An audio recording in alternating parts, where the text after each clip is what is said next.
man. The coaching staff is coming together, buddy. I love it. We coming together like Voltron, like butt cheeks, buddy. I was looking for the butt cheeks. I'm glad you put it in there. Let's go, buddy.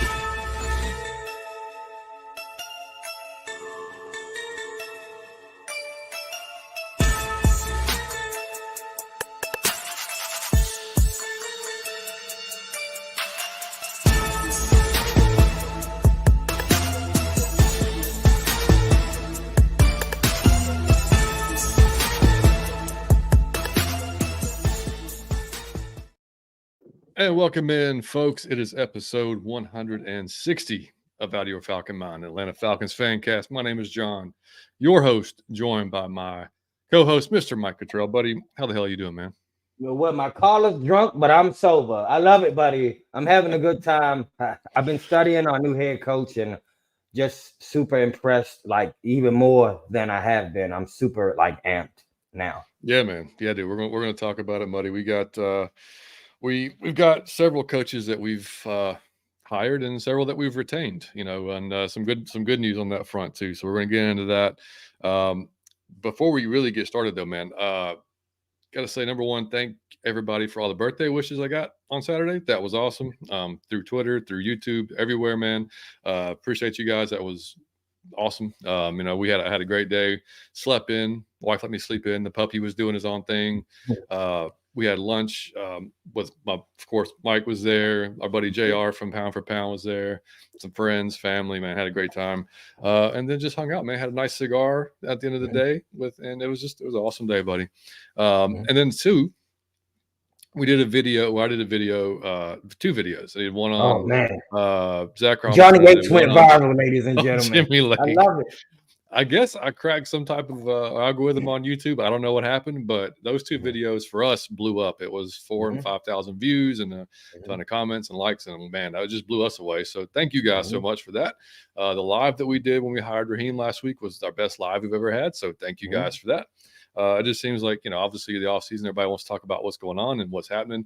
And so it's just good timing, I guess. But man, either way, we've gained like 200 subscribers in the last 3 days. So it's mind blowing, but thank you all. If you subscribe, and that's what we figured, like, this is probably a good time just for a quick reintroduction. Cause folks that are viewing us for the first time, don't know us past the video that I did. They don't know you at all. So they're seeing you for the first time, unless they've looked at some shorts or some videos or the 10 stages of Falcons fandom, which by the way, if you haven't watched 10 stages of Falcons fan, it's on our YouTube. Go check it out. It's hilarious. You will relate to every single stage. But just real quick, man, Mike and I have been best friends for a long time. 13, 14 years. And both of us, huge Falcons fans. We both are the same age. We started watching around 1990, 91 when the Deion years, the Jerry Glanville years. Deion's what got Mike interested. Mike was living in D.C. And became a Falcons fan because of Deion Sanders, and ended up moving down to Atlanta in 2010. Was it 9, somewhere like that? Yep. Yeah, and then that's when we met. 2009, and that's when we met. We worked at the same spot, hit it off, became good friends. We talked about doing a podcast for a long time. Eventually got around to doing it. And it was Art's first season, about halfway through Art's first season is when we started doing it. And it was really just audio at first. We really didn't mess with YouTube. And then we put our Zoom calls on YouTube, which is hilarious. And we had like one to two views. And so that was fun. But anyway, we got on with the Variety Sports Network around, I don't even know, man, about a year and a half ago. So shout out to Variety Sports Network. Those are the guys that allow us to use this platform, and we started growing the channel, man. So if you're subscribed to us, go check out Variety Sports. Tons of great shows on there. So just to plug them as well. But that's how we started, man. And it's just been growing ever since. We've reached out to other creators in the community, man, and we've made really good friends and really good friendships we didn't know we would make, and so it's been awesome. So we appreciate you guys, and we do, like I said in the videos, we do this year round. So we do a couple of shows during the week during the season, and then we'll do at least one show per week in the off season. Like I said, barring any kind of crazy news that drops, hirings, free agency, draft, all that stuff. We'll be live streaming the first round of the draft, more than likely with our buddies from the New Millennium Falcons podcast. We did it last year, had an amazing time. We're probably going to do it this year. So you can look forward to that. We'll be having did draft profiles last year of different guys we thought might be good fits for us.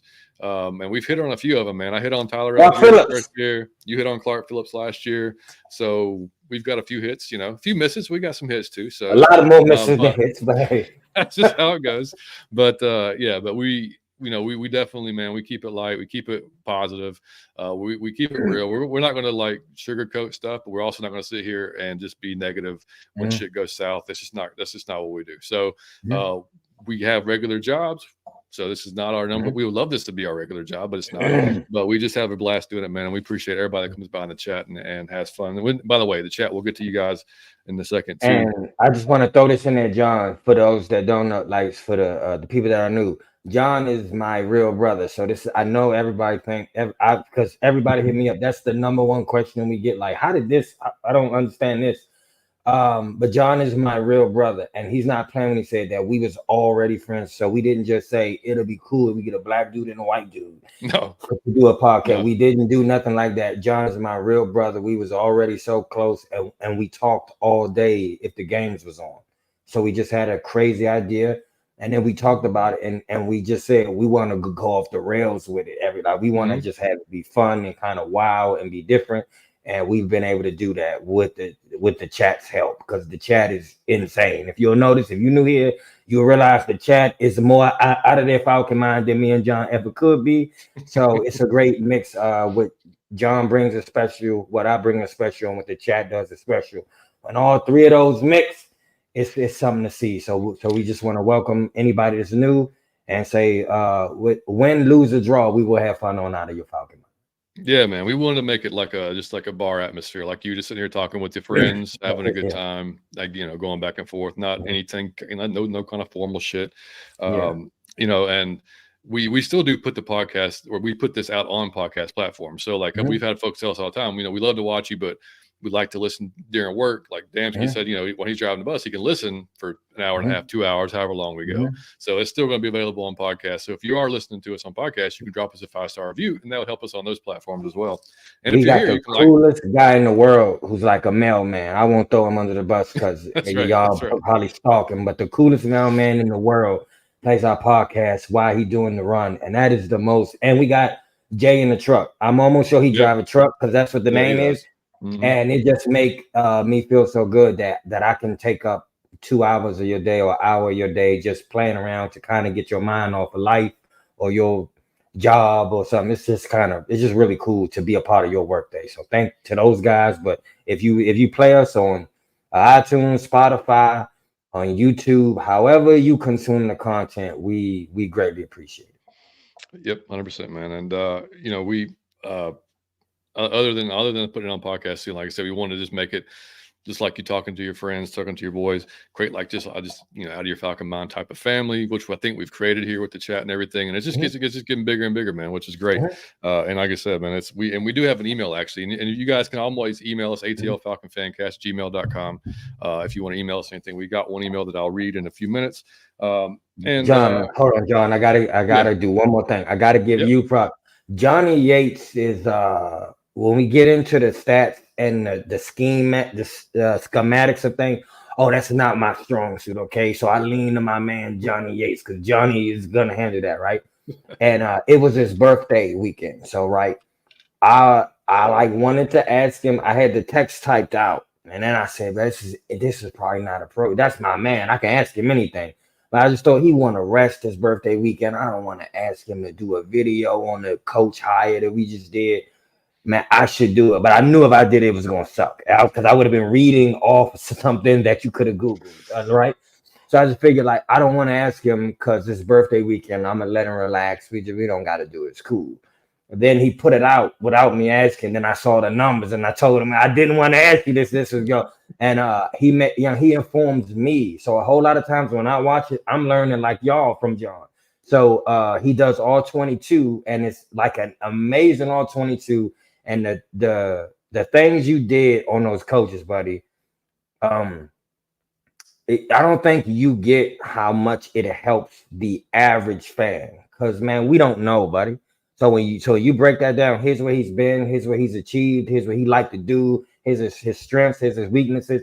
It like I get excited. Okay, so I can get excited now. I just thought you crushed that, man, and the views were in proportion to the crushing, and I enjoyed it, man. So if y'all haven't seen it, I would say go. He covered the ball. I know that y'all don't know who these people are. I know y'all don't know who these people are. So if you're not a real football guy, for the average fan, you don't know. But for the average fan, John can bring that to you. He can take like a complex idea and he can like simplify it to where even I could understand. And if I can understand it, you can understand it. So I just wanted to say, buddy, I thought you crushed it, and the numbers reflect that you crushed it, man. Great job, man. Appreciate you, buddy. Yeah, man. I enjoy doing it. I appreciate that. And I think it was 3:30. He said in our chat one time, it's like, man, y'all are like the Falcons variety show. Which that's probably the most perfect chat. The most perfect comment I meant. Yeah, like you know, because we do play games, you know, like we'll play underrated, overrated, we'll play, you know, just different things, you know, and have some fun with it. So anyway, that's the quick reintroduction of who we are. So again, if y'all are new, man, I appreciate you guys for checking us out. I hope you stick around. Hope you enjoy it. Hit the like button, hit the subscribe button, and we'll keep you going, man. And all right, let's go to email, buddy. The email is from Hanson, and he said, John, Mike, guys, I got to say, y'all crack me up. And I'm a Falcons fan living here in Missouri. Dude, you so easily could have been a Kansas City Chiefs fan. I don't know how you became a Falcons fan in Missouri, but that's pretty solid. Yeah. It's crazy how different you are, but yet the show is so good. Found the channel about 3 weeks ago, and so glad I did. Y'all seem not to take yourselves too seriously, and that's appreciated. I've been thinking about starting a podcast myself, a non-sports related one. Any advice that you guys can share? We'll get to that in a second, buddy. 2 questions about the Birds. What do you see us doing at the wide receiver position? And more importantly, are you for drafting a young guy or going to get a vet at quarterback? Can't wait for free agency and the draft. Actually really excited about the future of this team. Thank you guys for all you do. I know it's got to be time consuming, but we all are very grateful. Appreciate you, dude. Thank you, man. I really do appreciate that. Advice on the podcast, buddy. Yeah, man, get this stuff and get going, dude. I mean, obviously have a good plan, but and I'll tell you what folks told me when we started. Just don't, if you commit to it, don't give up on it. Like 6 months into it, like if you see some numbers going, just keep going. Don't give up. Like just if it's good content and people are enjoying it, then that'll be reflected, you know. And if it's not, then that's the call today. Because Mike and I said after 6 months, if it's just not going well, we're done, you know. And it was going pretty well after 6 months, so we kept going, you know. So, but yeah, buddy, that's really it. I mean, if it's something that people want to hear, put it out there, man. Put it out there. Use social media to your advantage, even though that's something that we had to kind of learn ourselves. You know, and it can be a hustle, it can be a grind on social media, but I mean, you know, that's a big thing. But yeah, just put it out there, man. Have good thumbnails, good catchy thumbnails, good topics, you know, and get after it, dude. That's the best thing I can say. Well, what do we see us doing at wide receiver? We could do a lot, man. We only got one guy under contract right now, Drake London. So we could obviously draft guys. We can go get free agency. It's probably gonna be a combination of both. You know, I mean, that's probably what we're gonna end up doing. Who knows really yet? And then the quarterback, we'll get to the quarterback later on. We'll address that question later on in the show. But anyway, Hanson, appreciate you, buddy. That was a really cool email. And like I said, guys, if y'all want to email us, atlfalconfancast@gmail.com. Man, Hanson, I got one piece of advice for you. It's if you're gonna do it, you gotta put fun into it. It has to be fun, or like, man, you will stop doing it. It ain't even that the fans don't like it, but you won't want to do it because it'll feel like your job after work. It'll feel like a burden. So it gotta be your release. Well, I know I'm gonna go and have fun. It gotta be playtime. Like, I don't care what the topic. It got to be fun for you. Who cares about the fans? You got to enjoy it first, and then they'll enjoy it. If you're having fun, people will have fun watching you have fun. And the second piece of advice I would give you is you can't really care what nobody says. As long as they like it, but you can't be caring because it'll stop every idea you ever have. You have an idea, but it's going to hurt this person's feelings. So I won't do it. Then you have an idea, but that'll probably ruffle some feathers over it, and it'll stop all your ideas. So you got to do what you feel like doing, but have fun doing it. 100%. But I would say go for that, man. I think that it's so many more people who should be on social media that the mind gets in the way. I look stupid. I'm gonna sound stupid. I'm not perfect. I don't have the best face. I don't got the best skin. I don't have the best teeth. I don't have the best speech. I don't got the best stomach. All these things will prevent you from being yourself. So just be yourself, man. 100%, man. Could not agree more. Can you hear Kane freaking going crazy? Yes, I can hear. I'm surprised he is not reacting to that. I was waiting on that. He's downstairs, man. I'm upstairs. Yeah. He's downstairs. And for y'all don't know, I have like a 3-month-old puppy who's, will occasionally just go insane. That's what sounds like he's doing right now. Yeah, all right, man. Let's get in the chat. See who's here. Bubba Gump, what's up, Bubba Gump? See you, man. Joe, that's my man. Let's go, Falcons gang.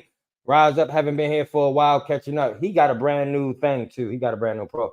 I'll be here tuned in for the latest Falcon news. Thank you, buddy. I appreciate you, buddy. Kerry, what's going on? Kerry, what up, John, Mike, and Falcons fam in the chat? What up, Kerry? Double B, B-Rah. What up, everyone? What's up, Jordan, buddy? my man. Jordan. What's going on, fellas? You know we doing well, buddy. God damn. Sorry, Chris. That purple W. He's a big Oregon fan, so like that's I get okay. Number one freaking, I mean, like me putting up like an AU there for all, you know what I mean? Like, so, sorry, buddy. What's going on, Jay Black? What's up, Mike and John? See you guys. Liam, what's cracking, buddy? Liam, what up, buddy? Reggie, what's going on, Reggie? Falcon mind. What up, brother? Jay Black, Mike introduced new subs to Biscuit, no gravy. He in the back right now. Yo, he just dropped a bomb. I do not want to bring him. He just dropped the bomb. I smelled through the door, and I had to go fix it before the show started. Engine up, but if you watch Biscuit, he will be introduced. Engine number 9. I like that. Dirty Bird Dixon. What's going up, on? Is that Larry? Well, that's not Larry. Yeah. Jay Coop. What's going on, Jay? What's up, my guys? Gat boy out of your Falcon mind family. What's good? Yo, this offseason is just amazing. That's how I feel. What else is there to come? Can't wait. We're going to get to it. Man. Reggie 2K, John and Mike, the best to you two. I appreciate that, Reggie. Appreciate you, brother. Appreciate you, man. Liam says Jaden Daniels, and Jay Beetlejuice. If you say his name 3 times, Liam, he might pop up. Let's do it. Tyler, my man, what's up, fellas? Ready to see how QB is going to unfold. Yes, sir. Yeah, so dude. That's going what around. we all are. JB, one of the best teams on, out there, man. We appreciate that, JB. That's right, man. Appreciate y'all. JJ, where you been, JJ? That's my man. What's up, fellas? We are all out of our Falcon mind. Jay Coop, I'm happy to catch you guys live. I like the way you spell catch. I do. Happy to be here, DJ, buddy. out of your Falcon mind. That's my man. DJ. Good to see you, man. I appreciate that, Jay Coop. I appreciate it, man. Yeah, Johnny 8, young. He getting younger, man. He got that Benjamin Button. Can we talk about the editing by my dad? I thought he did. If y'all really, dog, he's I don't think that y'all know where we started. So that's why I'm proud of him. I know where he started. That's true. I know what the starting point was, and that's why I thought, hey, I hit John, I clowned him. I said, dog, you a real YouTuber, you a real YouTuber now. He was like, man, he was like, share the thing and subscribe, and had the thumb up. I said, John, you turned into a real YouTuber. Linda, Miss Linda, what up? Shout out to you guys. This is the only podcast that I try to always watch. Thank you, Miss Linda. If I miss you live, if I miss the live, I always go and watch it later. Thank you so much. Appreciate that so much. That's awesome. I'm already getting that out of your pocket. Young, you got to get ready. That's going to be even better than we did the last lot. Like I said, y'all, we still learning. We still making mistakes, still going through it, still improving. Reggie, would y'all want Cooper Kupp to get traded here? Let's talk about it, Reggie. Let's talk about it. Reggie, you starting too early. It's like Christmas. You got to wait. I'll be down with Cooper Kupp. Who wouldn't want Cooper Kupp? I mean, I'd be down. Yeah. Man. He said, I'm glad about the handful of guys. Yep. Yeah, man. Me too. Variety Sports. Hey, let's go, Brandon. Good to see you, buddy. Brandon, what up? Bro Talk off season. Mo, I love that name. Love that emoji. Love to show guys in different perspectives. Thank you, man. We also a great great Twitter account. Make sure y'all follow Bro Talk on tons of Falcons talk. Man. Appreciate you, buddy. I love that. Bernard, I'm glad you happy, Bernard. I'm thrilled. If you like it, I love it. All right, so we'll go back to the chat in a little bit, man. All right, let's get into it, man. Coaching hires. So obviously, I did a video. Obviously, like I said, if y'all haven't seen the Zach Robinson and Jimmy Lake video, if y'all want to go back and watch it, feel free. They're about 10 minutes each. Give you a little quick bios of who they are, and we won't go into too in depth. But obviously, Zach Robinson being the quarterbacks coach, passing game coordinator at the Rams, came with Raheem, and Raheem basically said, when he interviewed that, yeah, this is the guy I'm bringing. This is who I'm going to. So that was, I mean, to me, that'd be like great. I mean, that's sold. You know what I mean? And then Jimmy Lake, of course, coming over. He was the assistant head coach with the Rams as well. He was before head coach the Washington Huskies. Also defensive coordinator there, defensive backs coach he's had. When he was with Tampa Bay, at the same time Raheem was actually his boss at the time. So they go way back, 2008, somewhere around there. And I sent you the video today. And by the way, shout out to JR and Jonathan, Pound for Pound. We came on their show on Tuesday, and we talked about a lot of this stuff. So if y'all are watching again, we'll probably hear some of the stuff you might hear again. But I sent the video to you. What did you think? I mean, when he got basically let go, and our buddy Chris Jameson, who is a Oregon fan, told, and he knows a lot of what's going on with Pac-12 stuff, said there was like 5 or 6 incidents with players that contributed also to him getting fired. But this was the one that was at least on video of him pushing the player out of the way. What was your thought?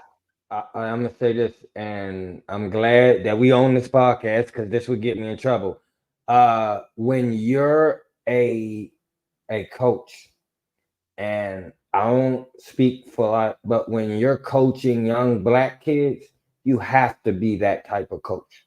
And I'm not saying that you have to put contacts on, but you got to get in their face. You got to establish I'm the coach here, and he was saving that boy because I think he thought he was getting in like the ref's face. He was really close to the ref, and I think he was like, "What the fuck are you doing?" And he pushed him back like, "No, I do that with my own friends when they starting a fight. I could see you drunk, you starting something. I might get in and say, come on, man, chill out. I'm not trying to fight you. I wasn't trying to assault you. I'm saying, come on, man, reel it in." And that's all he was doing. He didn't punch the man. He didn't hit him with a elbow. He didn't like knee him in the groin. He was saving his player who had gotten too riled up and was getting out of hand. And I think you have to do that with college. Of course, you wouldn't want to be doing that with grown men in the NFL, but you won't have to. But when you talking about, I ain't gonna say children, but young men 18 to 22 who maybe have not had a dad or who maybe have not had that type of discipline. When it's young black kids, we got temper problems. I was just saying to John all day, I've been on 10 all day and I had to get brought down. But we don't always know how to deal with our anger. So we get in your face, and the first thing for us is fight. And that's probably what he was doing. He was getting ready to do something stupid or say something you had, and the man saved him. So I think that come from love. And I know how it can be interpreted as hate or assault or you bullying, but that come from love, man. It was an instinctive reaction when you watch it. Oh no! And he went to help his man out, but in order to help him, he had to push him back. So I'm glad I saw that because the way it was told to me, I thought he had screwed up and he hit him upside his head or something, and he did not do that. So I have no problem. He just smacked him in the helmet, which I mean, like I've seen coaches smack other. I mean, a big deal, and then he pushed him away. Like it's like not that big a deal. But anyway, just want to throw that in there. But as Tyler said, I feel like people are selling Jimmy Lake a little bit short because of how bad of his head coach stint was. His defenses at UW were awesome, and then Chris followed up and said 2018-19, Jimmy Lake had a top 5 defense nationally. That's 2 straight people, and then watch John's video after that. Jimmy Lake. There you go. Badass name. Exactly. Damn right.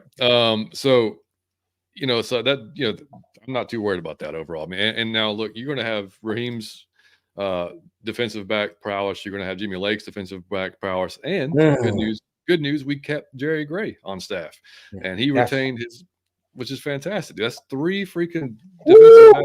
I mean, our defensive backfield should be just like in heaven right now with that kind of coaching they're about to get, man. And Jerry Gray's going to keep his title, assistant head coach in defense. Some other hires that we have, we'll run through these. Jay Rogers comes over from the Chargers as a D-line coach. Jay Rogers basically, so he's been with a few teams, Bears, Chargers. When he was with the Bears and the Broncos, he's coached guys like now. I don't know. By the time DeMarcus Ware got to the Broncos, I'm not sure DeMarcus Ware probably could have taught him some stuff by the time he got to the Broncos. But 2018, he won the John Tiernick Award for that's best defensive line coach in the NFL. He won that 2018 with the Bears. And I asked the Bolt Bros as soon as we got him. I sent the Bolt Bros a text. It's like, hey, what's y'all's call on Jay Rogers? And he was like, actually, he said the first year was kind of disappointing because he didn't have a very good run defense, and the line was kind of part of that problem. But they went from, what did they tell me? 32nd in 2021 to 18th in 23. So it's a pretty good improvement. I mean, you went up a bunch of spots. Coach guys like Khalil Mack, obviously Joey Bosa, those type of guys. So, and he's familiar with Raheem, obviously. So good hire there. We think so. Wide receivers coach, buddy, Ike Hilliard comes over as a wide receivers coach. And for y'all that are old as us, I mean, he old Florida Gator, drafted by the Giants, ended up playing a few years with the Tampa Bay Buccaneers, where he was playing actually there when Raheem was one of the coaches there. So, and he actually coached. I think they crossed over in Washington as well. When they were Redskins in 2014, because he was wide receivers coach there. And I played for Steve Spurrier, 11 years in the league as a player. So I got no problem. I know a lot of folks wanted Mohamed Sanu. I love Sanu, man. I'd love to have him there too. Yeah. But he's really good too. That was a damn good hire. I care. It was a damn good hire. I will take him all day.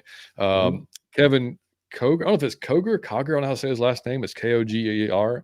I should know. He played for Michigan for 2009, 2011. Was a tight end himself. He tore his Achilles. I think in the Senior Bowl or before the Senior Bowl or around the Shrine Bowl. I can't remember, one of those things.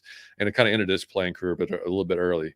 So he ended up starting his coaching career, Michigan, Tennessee, Eastern Kentucky, is basically like just lower positions. Got his first NFL job as a quality control on the offensive side of the ball in Green Bay, and then became the tight ends coach for the Chargers in 2021 till now. One very cool thing, I was doing some research on him because tight ends coach. We got a guy named Kyle Pitts, pretty decent, and had a rough year last year due to his injury. A lot of folks wonder what the hell we're going to do with him. We're going to keep him. We're going to trade him. We're going to not pick up his 5th-year option, whatever. So I was looking, and this was an interview that Eric Smith from the Chargers did with him prior to the season, right? So this is Charger related, but I thought it was interesting what his answer was related to our team. He said a little bit, and this is the question. So a little bit of big picture question here. Has the tight end position changed since you played it in Michigan a little over a decade ago? And what's the evolution been there? So he said, it really all depends on the scheme and system you're in. In college, my time under Rich Rodriguez and time under Brady Hoke were different in terms of my job description. Rich Rod had the spread offense. Brady had a pro system. So I was not in line blocking with Rich Rod, but I was asked to do a lot more when Brady came in. It's all about the system and your skill set and what you bring to the table. For us right now, look at Stone Smart. He's converted quarterback, learning how to play tight end. So it's not fair to Stone to say, okay, go out there and block Khalil Mack every down. That is not where his strength lies, and that's fine. It's going to be Trey McKitty is going to go be a lot better blocking than Stone can. That's just a reality. Everybody wants to be able to do it all, but that's tough. To have to block Khalil Mack on a run and then beat Derwin James on a route and then pass block Joey Bosa, that's tough. Being proficient at all three is tough, and you work to do that. But guys are always going to have different skill sets, but you have to be realistic with where your values lie. Dude, thank you. And I know, and I'm not going to shit on Art because he's gone to the Pittsburgh Steelers now, which, by the way, we will just real quick on that. Art did get hired by the Pittsburgh Steelers offensive coordinator, but I don't want to see guys forcing guys to do shit they're not comfortable doing or they're not good at. I know we wanted Kyle to be but he did progress as a blocker, but that's not his strength. And I know he lined up a lot more out wide than he did an inline tight end, but I loved hearing that answer, man. Like he's not going to try to put around a square peg in a round hole. You know what I mean? I'm gonna tell you why I enjoy that. It's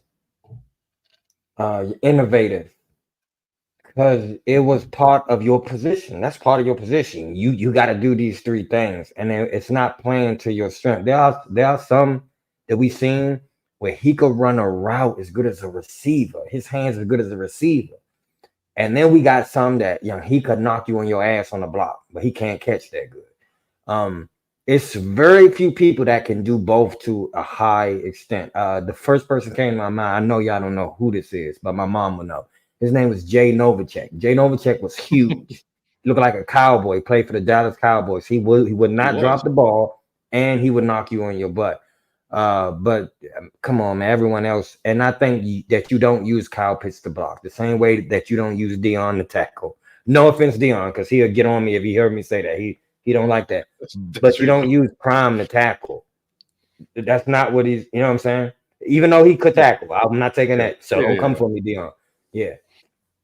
Yeah, no, I thought that was cool, man. I thought that was a good answer, and like I said, I look forward to see what he can do with Kyle, and then and just whatever. If we keep Jonnu, if we don't, whatever we're going to do at the tight end position, like us. Man, what's great about this, John? I swear, I think what is great about this is, if we had to do anything, if we had a task and it was a tall task, any tall task you could think of, I'm probably going to get there quicker if I can handpick all the years of people I've worked with. Like I know who we need to do that. I know him because I work with him in like 03. I work with him in 06. He can do this the best. When you get to do that, I'm assuming that we gonna have more fun because we know each other and it'll catch on quickly. Like, you know how we said man, last season it'll be week 8 or 9 when everybody is like is they all cohesive. I don't think it should take that if we all know each other or if they played for him before in any type of capacity, when they know his personality, he know what their strengths are. I was gonna say that if we hire Bill Belichick. So please don't feed too much into me. I was gonna say Super Bowl anyway, but now I really think Super Bowl, buddy. Yeah, man. Yeah. I'm with you. And then as far as the guys we retained, again, like I said, Jerry Gray already said Dave Huxtable, which is awesome because we thought he was going with Nielsen over Jacksonville. And so he changed his mind. He stayed. Great. He's going to hang on as the senior defensive assistant.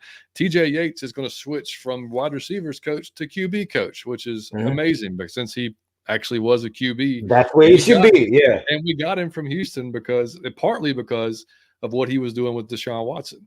So, like, I don't know why we would have took him from Houston. Like, hey man, you're doing really good with Deshaun, and they're going to coach receivers over here. Like, I don't get that part at all. Yeah, but great. So he's going to be back coaching quarterbacks. We kept Michael Petrie, running backs coach, and Jerry Gray, Dwayne Lepard. We kept him, and they added the run game coordinator to his title as well as offensive line coach. Again, huge keep. I think keeping an offensive line coach is almost as important as keeping the same offensive line guys together. No, it is, yeah. Because they're everyone on the field, they have to be consistent with the personnel and the coaching, because it's a continuation is how they get better. So I'm all for that. But to keep Jerry Gray was a score. To keep that, because he's like the oracle, you know, that person you got to climb to the top of the mountain, and that old man that you can ask anything. It will come a time, man. Raheem don't know everything. It will come a time where you got to ask the old man, and he got all the answers. So I just love this, man. It's like a dream team. Yeah, and I wouldn't even mind keeping Steve Jackson. At that point, though, maybe you do have too many. Oh yeah. Because he done a great job with the corners again. Because we do, like Steve. I think Steve worked more with the corners. Jerry Gray worked more with the safeties. That type of thing. But either way, like, we'll see where he may end up if he sticks around or not. Hopefully, buddy. Appreciate you. Hopefully, dude. My man said, "I love our new highs and rehires almost as much as I love this show." You notice he said almost. He said almost, so that's important. I should pay you $10 back for that. I love you, buddy. Double H. You guys are amazing. Man. Thank you, man. We love you. I see he got the Falcons. Look, he got the coffee cup. And he got the coffee cup. Hey, I love it, man. I just saw that in your picture. He got out of your Falcon Mind coffee cup. Give him his props. I love you, buddy. Awesome. Thank you. That's awesome, buddy. Thank you, buddy. That's my guy. Yeah, man. So, I mean, overall, like I said, man, it's just, there's a few other, we haven't seen linebackers coach yet, so we don't know if Frank Bush may be sticking around, which I wouldn't mind that either. Frank, obviously, if Nate Landman's any type of, result of what Frank Bush can help you, I mean, then yeah, I'll take Frank Bush sticking around all day long. But he was good too. But man, what he's done with Nate Landman and Yeah, because he got Nate Landman, which he shocked everybody. No one called that. No. I don't care who the person is. Nobody knew that. No. We went from practice squad all the way up to. Oh wait, yeah. Yeah, I mean, like having a hell of a year. So anyway, the coaches, like I said, coming together. And one thing on Raheem, man, if y'all haven't had a chance, and Adam mentioned it real quickly on the show when he was with us, but he was on the Pivot podcast with Ryan Clark, and it was right after the Super Bowl that they won with the Rams, right? So it was about an hour long. It's him, Fred Taylor, Channing Crowder, and Ryan Clark, and they're all talking at Raheem's house. If y'all haven't watched it, just go watch it. It's an hour long. It'll give you a little bit of insight to who, if you've never been, or if you never listened to Raheem talk, or just not a whole lot of just interaction at all, go watch that, because you'll see what kind of guy he is, what kind of man he is, what kind of coach you think, and you'll just from that hour, man, I wanted to go play for him. Like, I mean, like he's just, and I mean, they talked to him, they asked him about the Tampa Bay job when he first got the job at 32, right? And they were like, they basically just asked him that, do you think that was a fair shot? He was like, yeah, that was an opportunity, and he's like, and which, if you don't know what happened with Tampa Bay when he first got the job, the Glazers, who owned the Bucks, had just purchased Manchester United, soccer team over in England, dumped a ton of money into it. They decided I'm just going to summarize this. They decided to go real cheap on the Bucks. They didn't go sign any huge free agents. It was just kind of, that is what it is. We're going to roll with this. Raheem is a cheap option for head coach. We're done with Tony Dungy. And here's Raheem at 32 years old for his first job. They went 10-6 their first year, and then the second year they started off pretty good. Then they lost like 10 or 11 straight games. And that's when he got fired, and so he said in the interview, he said, man, I lost 10, 11 straight games. I deserve to be fired. But he was like, it was an opportunity, and like, he's not going to say that, no, that wasn't a fair shot, but it was not a fair shot. Like he really didn't pick a lot of the players. Like the GM had a lot of control over the players, personnel. Like it wasn't necessarily like this is like, hey man, I'm picking this coach. I'm picking this coach. Me and Terry, we're going to have collaboration over these draft picks or free agency. This is what I want to build. This is completely different. And then the interim job, you can't. I don't care. Like JR said this on the show, Pound for Pound, on Tuesday. I don't care if it's good results or bad results. You can't take an interim job and really, really put that on your like, as far as if you're going to if you're trying to make a decision on a guy, like, because we've seen guys get fired. They come in, the interim coach comes in. It's amazing. Like they get a new head coach bump, and they're just rolling for a few games, and that falls off a cliff, or whatever. Like it's a tough situation. Again, it's not the players you picked. It's not the situation you've picked. You've been forced into an awkward kind of situation. And you make the best of it for the rest of the season. So, I want to throw this in there. Man, I don't watch TV at all. I don't like TV. I don't watch a whole lot of stuff. I just don't. And even I watched it. Like I thought it, John, he sent me the link and I got to watch it. And if you're a fan of the show, if you know me, then I'm not a fan of anything that you can do in life. So I'm not a fan because you threw for this many yards. I'm not a fan because of how you look. I'm not a fan because of anything you cheat. I'm a fan of people. So if you're a cool person, that's when you will get me to be like, oh, that's my guy. Like I'm a fan of the person, of the character of the person, because that's the hardest shit to do in life, is to be a good person. That's the most rare thing in the world right now. And if you watch this, it's a year old. It's no way around that. The dude is a spectacular human being. Like 100 times they are trying to hand him props for something. Oh, because you did this.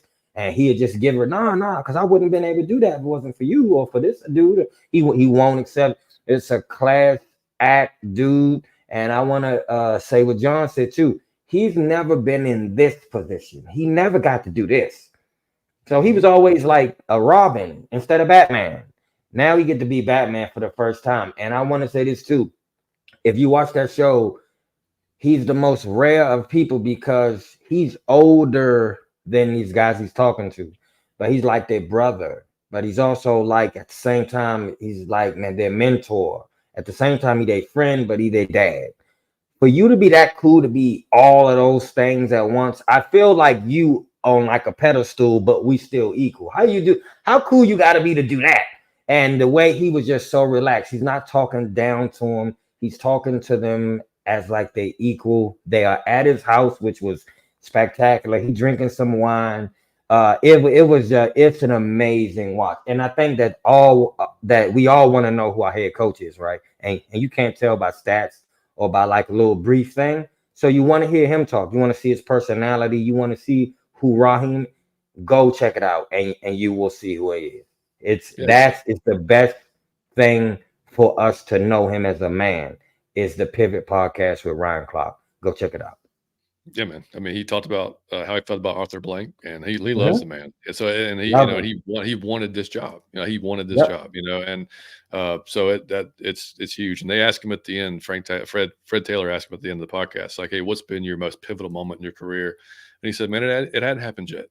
He's like, and he said, whenever he gets another opportunity, he's going to shine. And like this was like Mike said, it was a year ago or whatever, 2 years ago, whatever it was, and here we are. So I mean, hopefully the best, man. Like I said, I'm excited, dude. It's I'm so excited now, John. Like the more, because I already know him. I was already a fan of him. Yeah. But again, how much?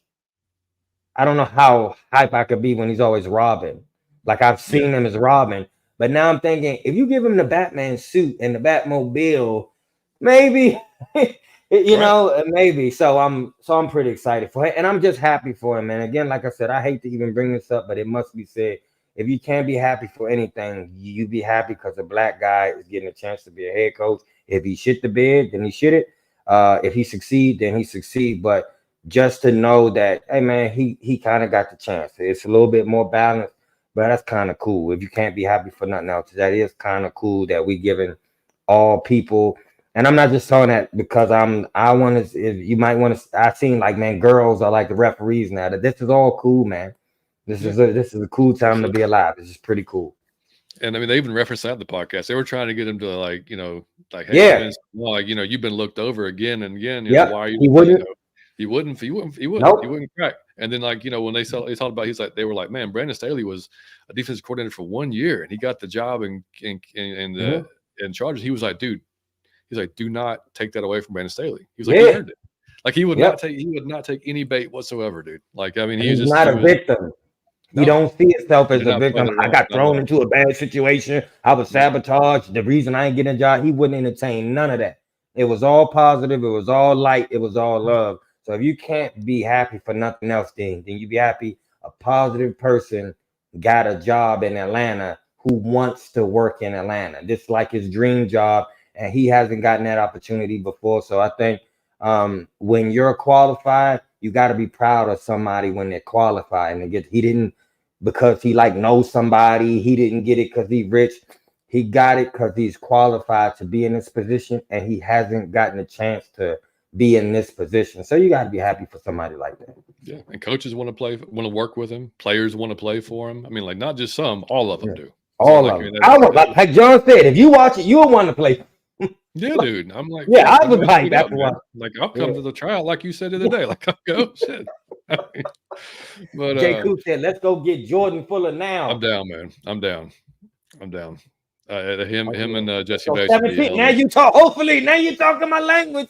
17-0, undefeated. Midas Johnson, backfield gonna look like sticky paper. No fly zone. Yeah, you right. You're right. Yeah, hey, that was a good analogy you did there. I like what you did there.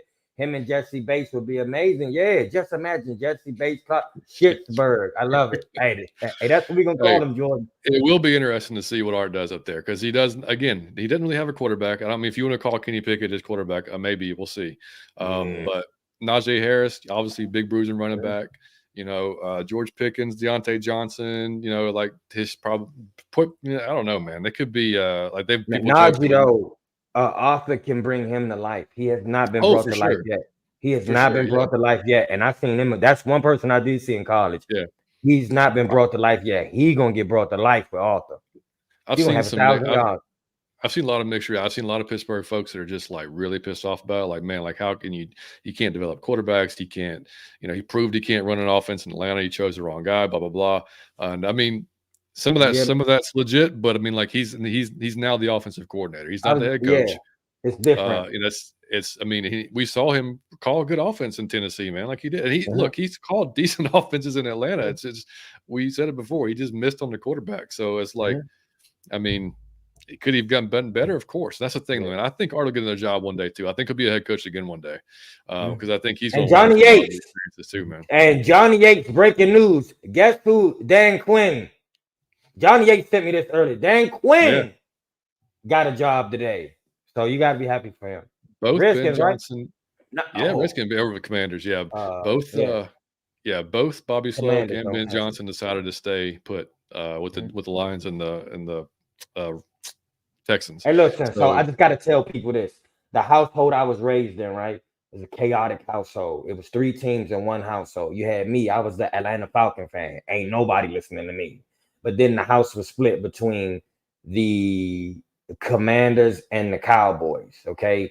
If you from DC or the DMV area, then you know it's only 2 teams. I don't know how Dallas got to that area.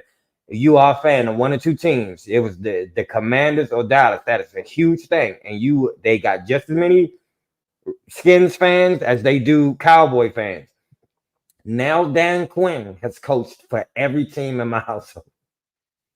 Oh my God! The Falcons, the Cowboys, and the Commanders now. Like he has been everywhere in my household. So that's a fun fact.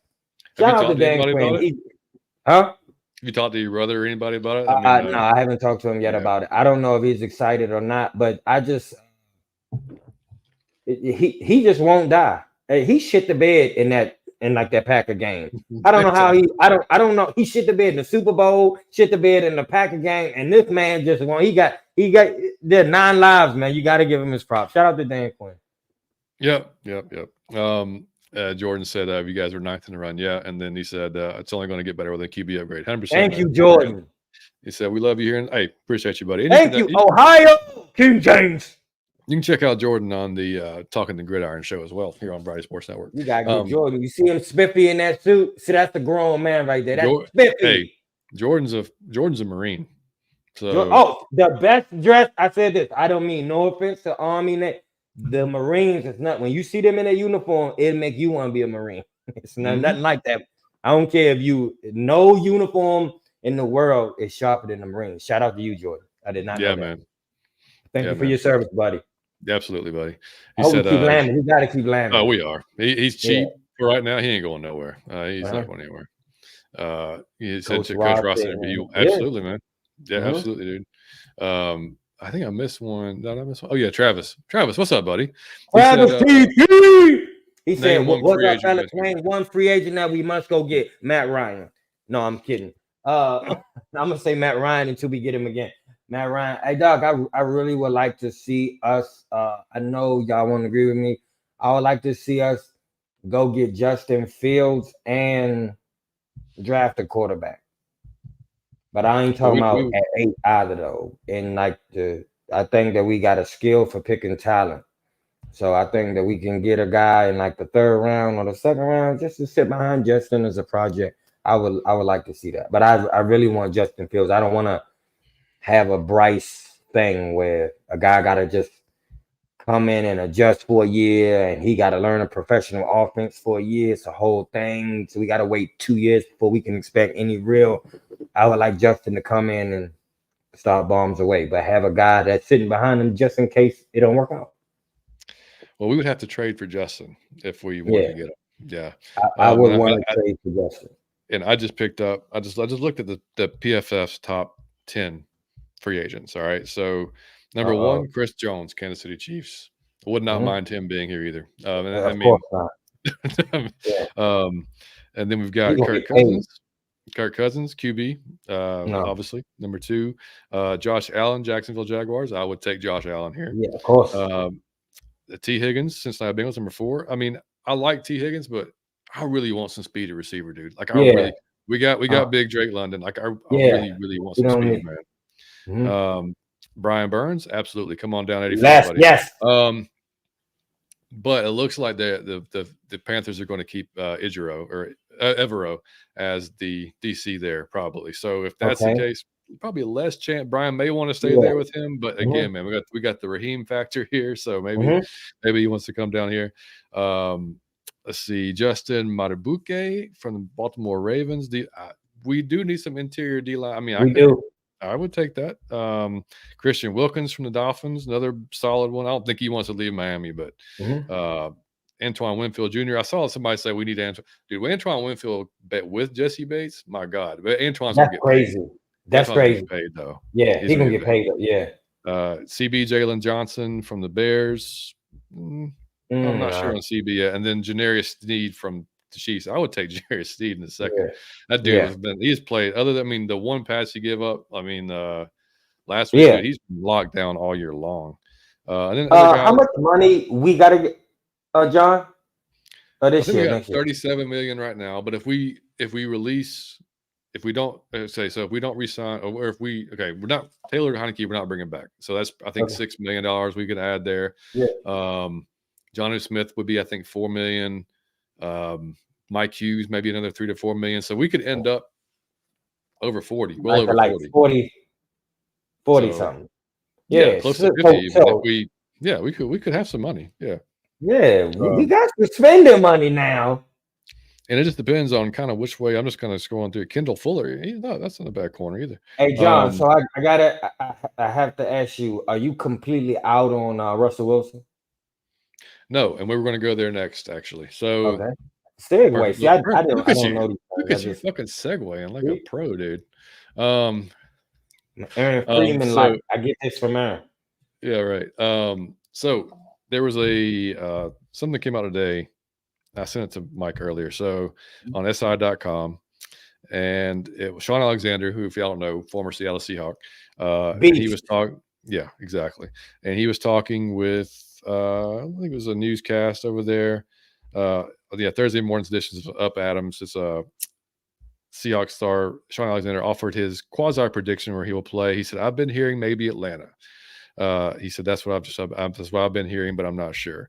So I don't know who he knows, or what. But yeah, I mean, I looked more, and they were saying like if the Broncos basically would eat his dead cap, which is what they were willing to do, if they are willing to do it, would be like $80 million, and there was kind of just put out there that we possibly could do like a 3-year contract for $36 million, 13 million. And I mean, money wise, that's really good. And like, I know some folks want to shit on Russ, but if you look at Russ before he was basically taken out of the starting lineup, his numbers look exactly like Patrick Mahomes. Look, exactly. And I gotta say this: if y'all know, to me, he's under Patrick where he was when he was with the Seahawks. He was the second best quarterback in the NFL. I mean, like Brady is kind of old to me. He's just smarter than everybody else, but his arm is like, I don't like him as a quarterback, but it's nothing Russell Wilson can't do on the football field. He can make every throw. He scramble when he needs to. He makes smart decisions. Him and Sean Payton did not mix. I thought those two guys would run it up, but those two guys just don't work well together. And they two superstars in their own right. I respect them both. They did not work well together. But don't never forget what Russell Wilson can do. I don't know. He struggled, but he is not trash. And like John said, but before he got benched, his numbers were right there with Patrick Mahomes. It's still Russell Wilson. I don't know where y'all getting he washed up or he a bum. It's Russell Wilson. He's, to me, the second best quarterback in the NFL before he went to Denver. So I would love to have Russell here. And again, if we get him and we draft a rookie to sit behind Russ, he got a lot of stuff to teach. He's a veteran. And if he is washed up, then we play the rookie. So I think I would love Russell Wilson, but still to draft a rookie, because I don't even think we would end up playing the rookie. It's just a safety measure. Yeah, I mean, and Adam talked about it it's last still week. Russell Wilson, buddy. Right. And Adam talked about it on the show last week. He said, looking at the kind of offense that Zach Robinson runs and how they ran it that McVay ran basically with the Rams, a lot of cross the middle stuff like that, stuff that Russell's not great at, but that's true. So it kind of depends on how they think he fits that offense, but I mean, no, if they think he can fit the offense well, dude, I'm like I said, I was trying to just look up his stats real fast from last year, but it's definitely Super Bowl champ. No, great leader, Super Bowl champ, could throw the amazing deep ball, can scramble out. His head always looking downfield, just like Drew Brees. The man is a legend. That man, yeah. 3,070 yards, 26 touchdowns, and 8 interceptions. Dude, if I would have, 26 touchdowns, I would take that in a heartbeat last year. You kidding me?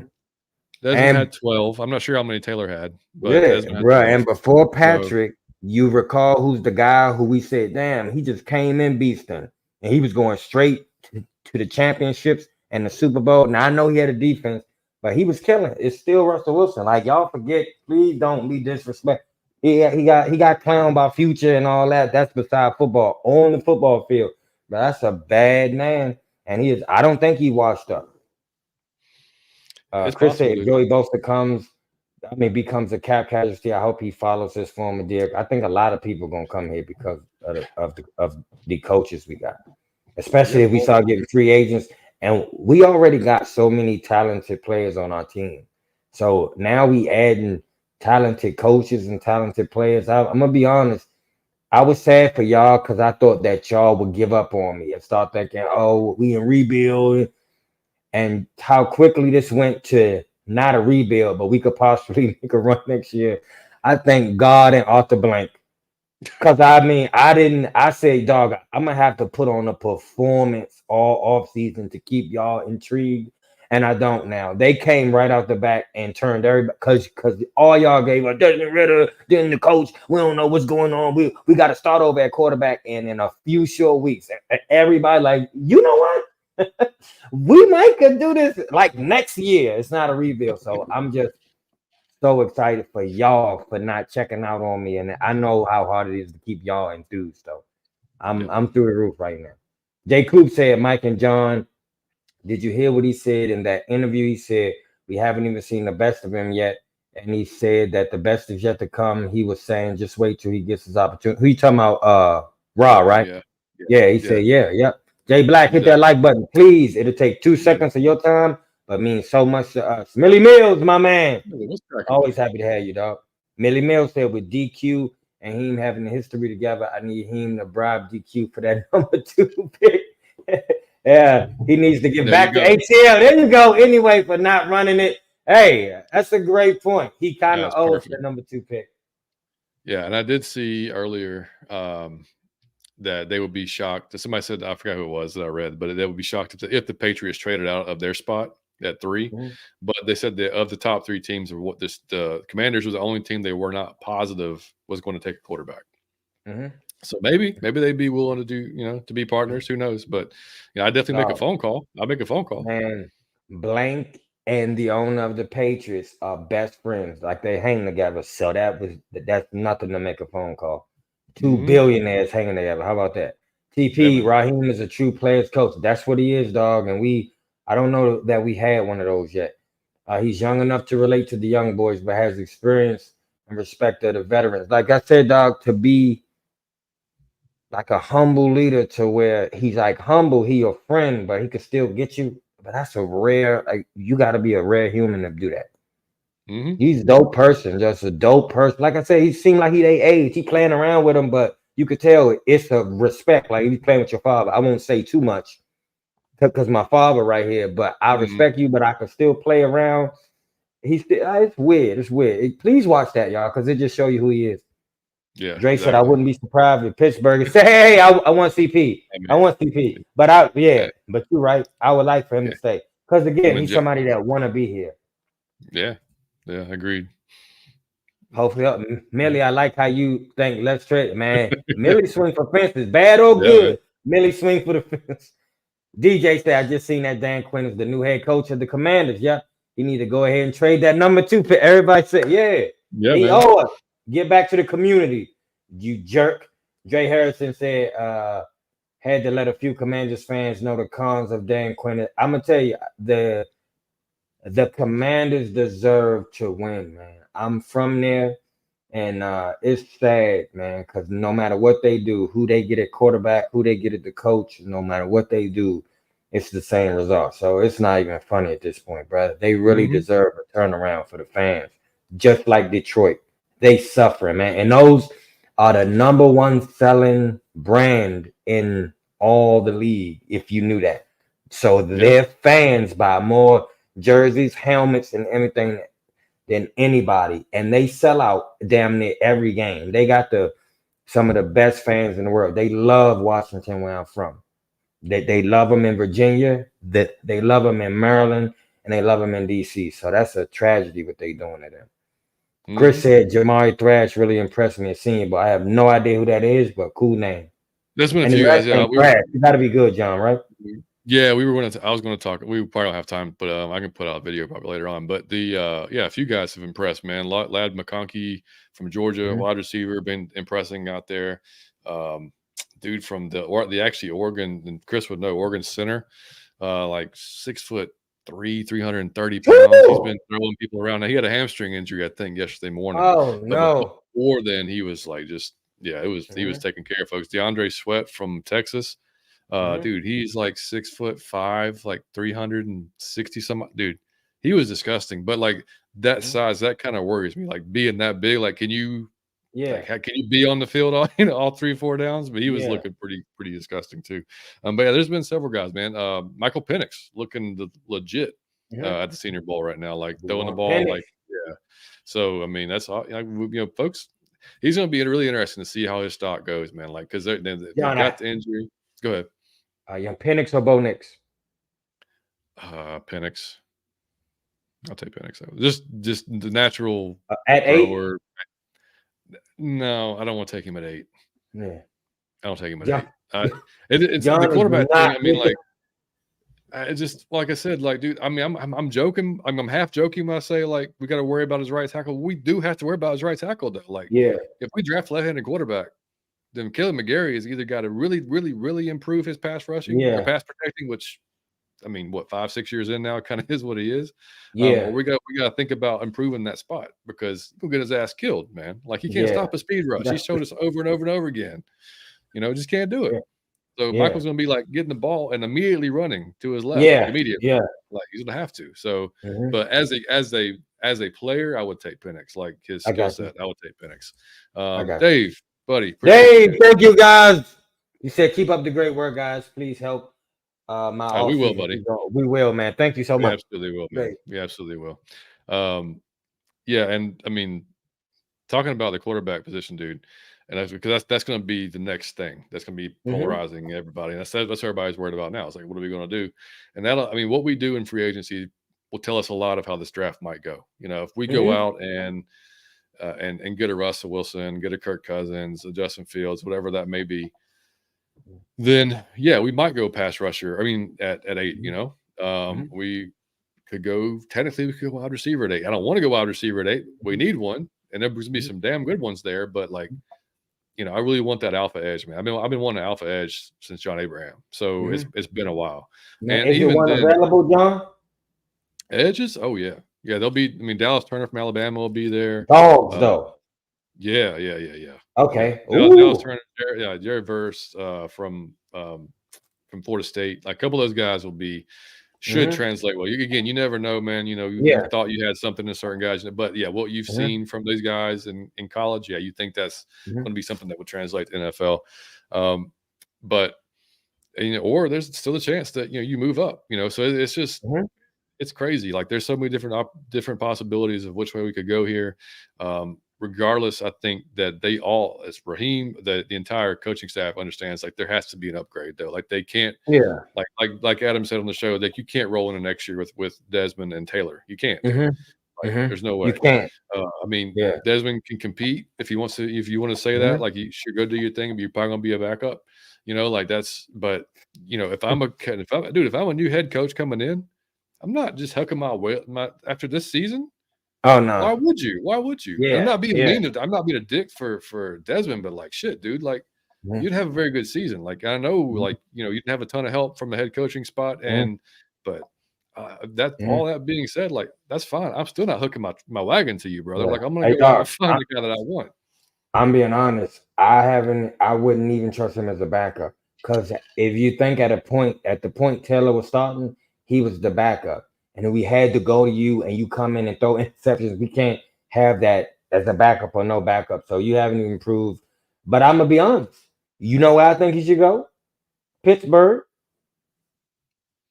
Yeah. Because he believes in you. Like he believes in you so much, man. He might could get you over there as the backup in Pittsburgh. But no way in Atlanta. I think the whole stadium will panic if you ever had to come in. Everybody would be like, oh, no. And that's bad energy. I don't want the energy. But I love Desmond Ridder. I hope he get it together. I hope he's studying right now and he go crush it somewhere else, man. I believe in him as a person. Alberto said, it's funny, man. It's only one Berto, man.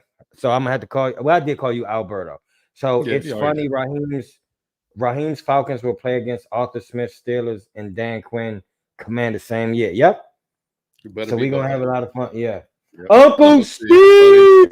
My man, go check out my man, Uncle Steve, the bobblehead. You see it in the video. I love that bobblehead. Showing love for my guys, John and Mike from work. But why you still at work, Uncle Steve? Like and subscribe, y'all. I need that jacket, John. That's a one of one. It's custom made for Johnny Yates. Shout out to Uncle Steve, man. Yeah, man. Appreciate you, Uncle Steve. And make sure y'all check out Steve's Lounge, man. If y'all not subscribed, make sure you are, buddy. I try not to miss that show every week. I can hardly ever catch him live because some of his lives are during when we work.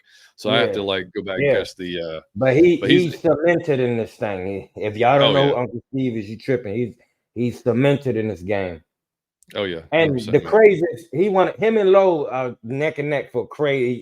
Y'all think I'm wild? Them two crazy. It's a crazy competition. I can't tell Yeah, you who's crazy, him or Lowe. yeah, exactly. And I mean, yeah. Anyway, getting back to the quarterback. So yeah, we'll talk. Obviously, it's going to dominate a lot of the conversation until we sign one or figure out at least which way we're going to go with it. But there's a chance that we, like you said earlier, we sign a Russ and we still go quarterback. Mm-hmm. You know what I mean? Like, you still, it depends. I think if you sign Russ to a 3-year deal, that's lessens the chances of you going quarterback this year. But if you bring in like a Cousins for a 1 or 2 year deal, then maybe you John, I do. got a You know what I mean? question. But Is it possible to get because you would understand this? I have no idea. Is it possible to get your Russell right, and mhm. then Bo in the second round? Because he don't say. Oh I yeah, haven't heard nobody say he going top 10. Can dude, I we get saw. Bo in the second round to sit behind Russ, or is he I gonna be think gone so. by then? No, I think so. I think, and I saw somebody, I forgot who wrote it, but they thought that Bo could creep into the back part of the first round. I don't see that, like, personally. I think he's more of a day 2 guy. So yeah, if that's the way they want to go, sure. And yeah, Russell and Bo. and like I said, there's the Justin Fields thing too. I mean, if they go get Justin, then we're not going quarterback because he's still Yeah, young. yeah, And yeah. and like, I don't think you bring him in here to compete with anybody. Like, you see that you No, could do something with him when you bring him here to do that. So I got no problem with that either, man. And Dave said I think Justin has a chance, but I would love to restart the rookie quarterback clock, and I'm down with that, man. I'm down with going to number 1 if they want to go. If the Bears want to come off yeah, that pick and you want to go get Caleb Williams, go get Caleb Williams, man. I don't even care now. Yep. Like, just go get your quarterback because we've tried to go the dollar store route. It don't work. So you have to go out and get your damn quarterback, man. If you don't have a quarterback, you can't. You're stuck. You're stuck. You can't do anything. You don't go cheap on 2 things: tattoos. No, on 3 things: tattoos, quarterbacks, and bed sheets. Spend the money. Absolutely. Midas Johnson, with all these DB coaches, are we prioritizing the secondary earlier? I think we got a good secondary already. I'm being honest with you, buddy. But I'd say we draft somebody else. I'm always with that. Oh yeah, we gotta. I mean, safety. We gotta address. Richie Grant can't come back and play safety again. Yeah, that is. Yeah, And John, it took John a year to get there. Okay, 365 days it took John to check out on that man. John loved that dude. Shout out to him. Yeah. We just can't. I don't think we can run that back. And DeMarco played good, but I don't think. But that's taking a risk. DeMarco, you want to come out and put DeMarco on some of those 3 safety sets where you can get down the box and play. Yeah, fine, no problem with that at all. And he'll probably still progress in pass pro too, or not pass pro and pass defense. But yeah, I still would feel more comfortable like with a Jordan Fuller or just upgrading that position there at safety would be great. And we don't know if they're going to bring back Okudah or not. We don't know if they're going to re-sign him. I love Clark. I don't know if you're ready to stick Clark out there yet as a number 2, bona fide number 2. I think he needs like one more. Yeah. So and then AJ, I mean, like AJ, he's been tossed around in the trade proposition to Chicago to get Justin. Yeah. Because like you're gonna have to give a player probably something else too. So it's possible, dude. Like, it's just I mean, you never know, dude. Like, there's so many freaking ways that could go with this. TP said I would like Russell, good leader, great leader, and good bridge to the future. Like great, like Mike said earlier, you measure play on his character. And who has it's no other player with the character, and even Pat Mahomes, nobody is the person that Russell Wilson is. He's the next thing to Matt Ryan as far as person in the league. He do. I know that y'all don't care about this, but this shit I pay attention to. You are required to do some charity work if you play up there, right? So they was required to go on like Thursdays or whatever. He would go on the Thursday and the Friday like by himself. He would go on the Friday by. He's not required to do this. Is not for cameras. There's no cameras around with no. He go on Friday by himself. Like by himself to go play with the kids in the hospital. That's Russell Wilson for you. If y'all pay attention to where he spend his money, just go pay attention to how that man spend his money. It's all type of articles. I won't get into it. He do so much for kids that don't have, of all colors. He do so much for kids that don't have none. They're grade A human beings. So I would love it. Big look, there you go right there. I said crazy. See you if you say crazy 3 times, he show up. Steve show up, and I show up. So you say crazy 3 times, we all 3 of us show up. Shout out to Big Low. Much love, my brothers. Can't wait to link up soon. So we will have Low on the show. We always. Yeah, that was supposed to be tonight, but Low is fighting a bug, man. So I hope you're feeling better, buddy, because I know that's Thank you, had Low. you down this week, man. I hope you're doing, buddy. But yeah, I mean, like I said, with Russ, I mean, and he's kind of a weird cat, so a little bit, but like, definitely. but like you said, like I think the relationship with him and Peyton just didn't work. It doesn't work. I think it just, I don't know why it don't work. Dude, Peyton's a dick. Like he's a 100% dick. You know what I mean? Like, and so trying not to say it. You see how John just cut right through the. I'm trying not to shit on the man. John, he's a dick. That's why I didn't. Dude, he was a Saints. No, screw him. No. But I mean, I think that John, hold on. I have to ask you this, buddy. Yeah. Who would Sean work well with, man? If they get rid of Russell, who you think around, or it could be a rookie or somebody in the league? Who would, because that's still Sean Payton and that's still Russell Wilson. I have no idea. It's like if Scotty and Mike get on the same team and it didn't work. I don't understand this. Maybe he's but who do you think he will? Who you think he will crush it with? I don't know. Maybe he goes and gets Kirk Cousins. I don't know. I mean, that like Drew Brees type of guy. Yeah, more like Drew. Because you know, like I mean, Russell's very off script type of guy. Yeah, I don't think Peyton loves it. So yeah, I mean, like you know, so maybe that's not his thing. He was yelling at him. I would take Bo Nix, Millie. I'm not a big JJ McCarthy guy. Not yet. I haven't seen JJ. I mean, seen Bo. Yeah, I mean, like JR called McCarthy basically a little bit better Ritter, basically like a more talented Ritter. Yeah, he did. I remember that. I kind of agree with for right now. Like, I just haven't seen enough of him. But what I've seen though, I haven't been like super impressed. But that's a very run first team Michigan though. So who is the Bama your quarterback right now? Jalen Milroe. Yeah. You don't think? Just not. He ain't coming out. So he's got one more year. I got you. Yeah, he's got at least one more year. Yeah, but no, if he keeps progressing, I'd be interested. Yeah. Okay. If he keeps progressing, yeah, for sure. For the people knew, John is a diehard Roll Tide fan, so that's why we refer to him on all things Alabama. Johnny said, "What's happening out of your Falcon mind?" And just imagine if he had some of the Baltimore Ravens defense, man. But we got our own, buddy. I hear what you're saying, but we got some pretty good ones that with Jerry Gray. Right, man, I'm telling you, though, we got those players for real. We got Troy Anderson, we got Lamb, we got Clark Phillips, we got AJ Terrell, man. We got the best safety in the league. We got those players, man. We got, oh, dog, come on, bro. We got them, and we getting more. When are we allowed to start training? You got to ask John that. I would not have a clue. Well, free agency starts March 11th, 13th, something like that. But you can probably they might be working on deals now. I think probably behind the scenes. You know what I mean? You can't right? Well, no, there's like no. Right. No, I mean like you saying not officially. Right. Yeah. I mean, I'm sure there can be like some talking some text going on. Like, you know, like, if by chance, don't tell nobody. You get like a burner phone. Exactly. Yeah. Hey, man, was meet me in the parking lot. Dave said, guys, the Falcons have to rebuild that deal. That is, to be honest, they're gonna add to it. They're gonna add to it. We have a challenge at that position. We do have a challenge at that position. I ain't even gonna lie to you, Dave. Grady getting older, Onyemata's getting older. Like we're gonna have to have a succession to those guys. Yeah. So I mean, like, you know, I would love to see a young dude come in. You know, whether it's draft or whatever, free agency and stuff like that. Oh, hold on, John. I got another good one for you. Just knowing that we need a defensive tackle and knowing that we also need a defensive end. How are you prioritizing that at 8 if they both on the table? If you can get a beast defensive end and a beast defensive tackle, who are you getting at 8 if you got to do it at 8? I guess I would say edge, just because we're beefier at tackle right now than we are at edge. You know what I mean? Like we don't. Okay. If we bring back Bud Dupree or Lorenzo or something like that, you know, if I got to pick between Bud Dupree or Lorenzo, I'm bringing back Bud Dupree.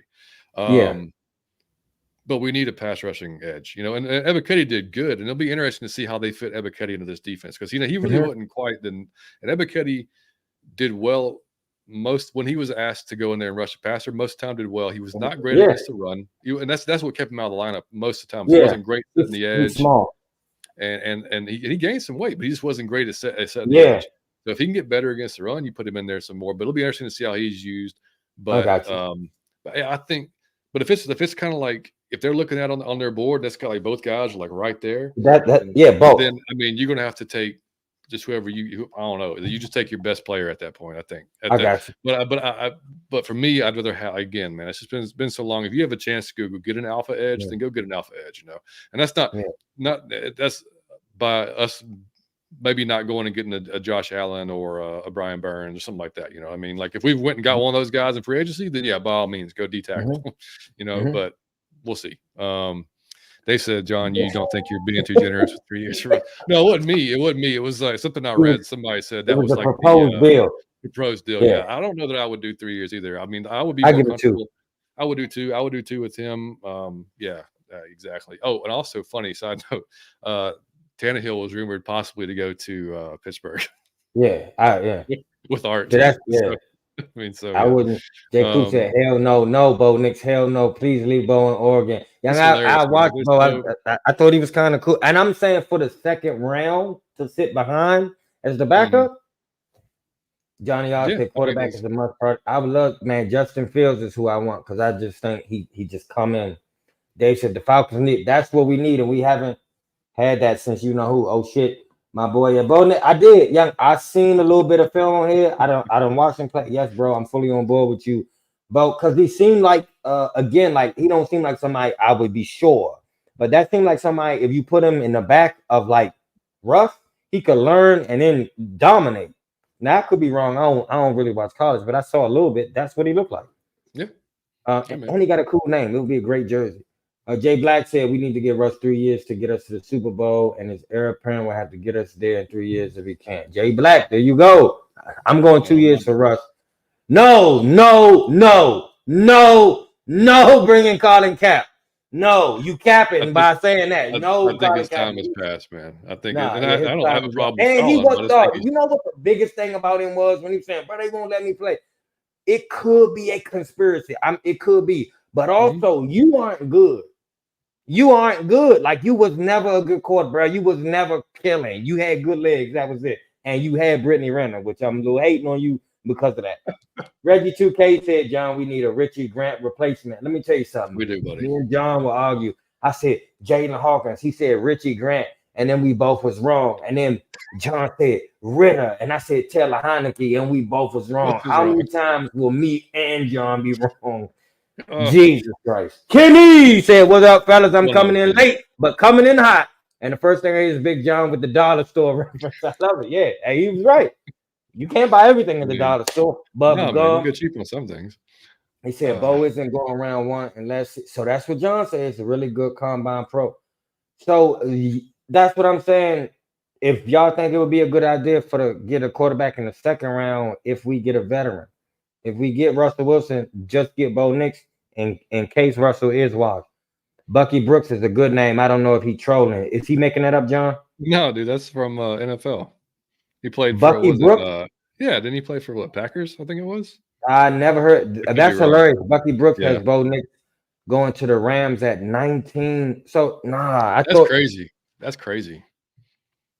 I mean, I don't not like Bo Nix. I didn't think he'd be a first round guy. Be a first round, yeah. If he goes out and just like if he blows people away this week at the Senior Bowl, then he has a hell of a combine. Then of course the stock's going to go up. But damn, don't blow him away, though. Brian Peoples, my man, said, "What up, fellas? Brian? I'm out of my Falcon mind with these." That's what I'm saying. I thought it would be months of us being sad. We turned it right around. Millie Mills said, "At the same time, guys, they said the same thing about Mahomes. He can't read this and can't do that. And now look at him because they said he was a project quarterback, right? You never know. Bulldog, that's my man. Said, what if Rock? Hey, dog, I was just about to say that, Bulldog. That's hilarious. Dog, I troll John with this question all the time. I asked John this about 2-3 times. Stetson Bennett, dog, that is my man. Stetson a wild character, dog. I love him, but I think he could be a backer, but I think he got a personal. As long as he's doing okay, as long as he's doing. I'm not gonna make fun of that. But I think if he can handle his personal thing, I love Stetson Bennett. That's my guy. Johnny R, hit that like button again. It take 2 seconds for y'all, but it helps us out tremendously. Big Low said, John, hey, he's not playing either. John, my little cousin got offered that by Alabama yesterday. They say he could possibly start at safety his freshman year. Man, shout out to him, dog. I mean, Josh Downs just went to Ohio State, so I mean, just step right in there, buddy. Do your thing. That's awesome, man. I mean, hey, Low, you tell him that we said congrats and please clip this part of the show, dog. Shout out to you. That's big, but that's not. You go right in. Start as a freshman at Alabama, man. You a celebrity. You got your pick at girls. I'm just saying, call me along and you say I'm your uncle, I'm your cousin, something like that. Minnie Mills said true, but you never know though, bro. It's always the guys that's getting overlooked who become the best players in the league. Aaron Rodgers, Russell Wilson. You know what's funny, man? We'll talk about we'll give our predictions for the Super Bowl, but yeah. So you know who the backup quarterback is for the 49ers? Who is it? Sam Darnold. Oh, but that's what's funny, dude, because he was the number 3 pick in the draft. Who's starting for the 49ers? Brock Purdy. The last fucking pick in the draft. Mm-hmm. I and mean, Sam is the back. Yep. I mean, you can say all you want about Brock, but and then people say like, you can just put anybody in Shanahan's offense and they're going to be. If that's the case, the Trey Lance should have been fine. Then Sam Darnold should be. He's the number 3 pick up that year. He should be more than fine, right? It's not always the case, man. Like Trey had all the skill set that you could ask for. The injury messed him up, and I don't know what happened after that. But dude, like that's why quarterbacks. It doesn't. I mean, you can be just as sure as hell. Like this, you can put money, your mortgage. Like this guy's going to hit, and he's terrible. I mean, it happens every year, dude. And it's like it's one of the few positions that you just you just don't know. It's you like you don't. And it all depends, like because they go from facing guys that are going to be accountants next year and fucking car salesmen. You know what I mean? To facing guys the best in the world. Best in the world. So like it's a different game, man. So like it all comes down to how quick can these guys process it, and you don't know until they're in there facing it. And so that's just the toughest shit. Like you say, live bullet.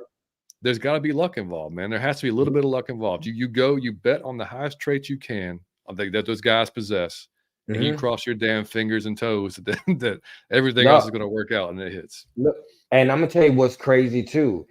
If the quarterback could look like a totally different quarterback with a totally different coordinator. This guy may look like, if you didn't know who Russell Wilson was, Geno Smith. Or you look at Geno Smith, you would be like, man, this dude, how many players have gone somewhere else and just, oh man, who's this? Because they playing to his strengths, so you can't even say, if you see Bryce Young over there and you say this dude ain't what they hyped him to be, you never know if he went somewhere else, if he wow, we never seen with you. Never know what'll happen when somebody goes to somewhere else and they under a brand new coach and they doing a brand new scheme. You never know with quarterbacks. Like John said, it's hit or miss, man. I don't know. You just don't know if he's gonna be good, if he can read fast enough, if he good on his team, if he good on his team, if you give him a running back, if he gonna be worse or better. There's no, you never know. Like I hate to skip this because we talking about the quarterback, but even a running back, you don't know if you gave Barry Sanders the line if he was gonna be better. He could have been worse when he was trying to run through gaps instead of doing what he do. Like you just don't know these things. So Kerry said, I would rather trade up and get one of the top 3 guys. I don't want a project. I'm gonna be honest. I would take Justin over a rookie just because of that. Because it's always, I don't care if you get Jaden Daniels, you still rolling the dice. Yeah, and you mentioned Bryce. Justin is just a less of a roll the dice. Yeah, and you mentioned Bryce too, and Bryce is experiencing kind of what Justin did his first year at Chicago. Like no offensive line sucks, no running game. I mean, a little bit of running game, but not much. No wide receivers. None. So I mean, like you can't do it by yourself, man. Like you got to have guys. You have to have guys around you in a good system. And that's just it didn't work, man. You know what? Who we could get if all else fails, we go up in that booth. We take that blaze off that man, and we throw that jersey back on that number 2. And we say, come on, Matt. And his knees hurt because he's like 100 years old now. but he can muster the grizzled vet. Like, hey, Brett Favre did it, and he was an old man. Millie Mills said, if we go edge at 8, I ain't taking a QB the next year. Bring in Shador. Hey, bring in Prime. You talking about really setting the city on fire? You think Raheem set the city on fire? Hey, man, Prime come. Everybody getting with his son. All hell break loose in Atlanta. Mm-hmm. That's all good, Dave. But he did say, I did see him say he didn't seem to be joking. He did not want to coach adults because he can't deal with adults if you being lazy or if you not putting in the work. He said he wouldn't know how to with an adult. So that's what he said. And I don't think he was joking. He didn't want to coach, but money is a whole thing. And I think he loved Atlanta, but he said he don't want to coach adults. Right. Richard Pierce said, let's hope these are right guys. They are, Richard. We won't hope, we'll know until they blow. And then we'll switch it and say we never said that. Might have said if we sign a vet, I wouldn't be surprised if we take a shot at Joe Milton on day 2. Is he what is that, quarterback? Yes, he played for Tennessee, and dude, biggest arm in the draft by far. Like he can flick his wrist and throw it 70 yards. Like it's so John. If you got to pick between him or Bo next, are you picking Joe or Bo? No, I probably still going Bo on that one because Joe would be a project, bro. Joe didn't start a lot of games at Tennessee. I think he's probably in the teens, I think is what he started in Tennessee. I could be wrong, but I think that's right around there. But he'd be more of a project. So he may be some guy that you draft later on. Yeah, he's a big guy and he can run, but he's got just a hell of an arm. So it just he would be more of a project. But I'm gonna have to check that out, man. Thank you, Mike. Late round guy though. I mean, if you got your guy, I mean, who knows? I mean, I wouldn't hate it, but you're taking a chance, that's for sure. Yeah, man. All right, so buddy, what is your prediction for the Super Bowl before we get out of here? I don't go against Pat Mahomes and Andy Reid, so I'm rooting for the Chiefs. I'm going though. It won't be as easy as they believe it was. The 49ers gonna rumble. The Super Bowl will be decided by less than 7 points. I think we going 28-24 Chiefs. 28-24 Chiefs. I like it. I still can't root for Shanahan. Can't do it. I know it's petty. I don't care. It took, and I know he wasn't the sole reason, but he was still part of the reason that we didn't win the Super Bowl. So it's tough for me to root. I do like Purdy, man. I like Purdy. I like Kittle. I like Frank Warner. I love those guys. But I still, and I don't necessarily want to see Pat get another one because he's becoming like this generation's Tom Brady. Yeah, he is. I do. I can't bet against him. I can't bet against Pat. No. So I mean, I think it'll be a close game too. I think it'll be more like kind of, you said it's kind of around what I was thinking. I was thinking like 31-27, 31-28 type of game. But yeah, so it should be good. The Lions pissed me off so bad in that game, dude, because Dan, I know that's what got you there, and that's what they play calling to be the aggressiveness. And that's what got us there too, with Shanahan being aggressive. But you know what he didn't do? He didn't run the ball and kick the field goal. He just kept being aggressive and it cost him the game. You know what you didn't do? You didn't stop being aggressive, kick the field goal, and it cost you the damn game. Like, come on, dude. Like, it's just, I mean, it wouldn't look. They had some drops. Jameer Gibbs had a big fumble. They contributed to it. But when you had the chance to go up 3 scores, man, you go up 3 scores. Like, just go up 3 scores. But in the championship, you must. Oh, yeah, Midas, exactly. Right tackle got to be addressed if we get Penix. Matt Collins is gone, Johnny R. There's no reason for Matt Collins to be on this team. Yeah. Unless we just really want a blocker or a special teams guy. It's or we want like a yoga class. Dave said, I have a feeling either AJ or Pitts is. I got a feeling it'll be one of those two as well, buddy. But I really want AJ, man, to get a shutdown corner to replace a shutdown corner is damn near impossible. Yeah. So I was, but Kyle, I don't want to see him. Yeah, I don't the think Quavy is the best quarterback one. We love stats, man. Jay Black said picking a rookie quarterback in the draft means we reeled it. See, I don't want to do that. I don't want to start from zero while he adjusts to the NFL. I want to go get Justin. I want to win next season. Alberto said, I feel bad for Raheem. Don't feel bad because the fan base is expecting play. Oh no, he want to go playoffs. He said Arthur and Dan first year with Falcons was not big. No, I understand what you're saying. It says a lot, but he's more than capable of handling that. Yeah, I think he'll tell you that himself. He want the extra. He want to go to the playoffs. He ain't come here to mess around. Linda said Russell Wilson makes a lot more sense than Kirk Cousins. It really does. Too much money guaranteed. If he gets hurt, we in a mess. You do not go get Kirk Cousins with the injury that John taught us about. That's a hard injury to come back. Millie Mill said, "Hey John, why this Michael Pratt kid getting all this hype? What did he do so well? Who's Michael Pratt, John? Quarterback for Tulane, and I don't know, dude. Like yeah, he was good at Tulane, but I mean, like it's you're Tulane. You don't really necessarily play like top notch competition. So like that was fired. But I'll have to look, Millie, because I mean I've been reading stuff too. I'm gonna have to go on and look at this the Senior Bowl practices and see what's been going on with that. But yeah, man, like so it'll be interesting. Oh, and the Ravens game. Well, real quick on the Chiefs Ravens, dude. What the hell was Todd Monken doing, man? Passing the ball like 85% of the time, man. 5 times in the game. Like, what are you doing? That's. I mean, I don't know. That to me, because the defense they shut the Chiefs down in the second half, and they just needed the offense to like help them out, and they couldn't do it. I mean, Lamar threw that pick in triple coverage, never should have been thrown, and it was just that was.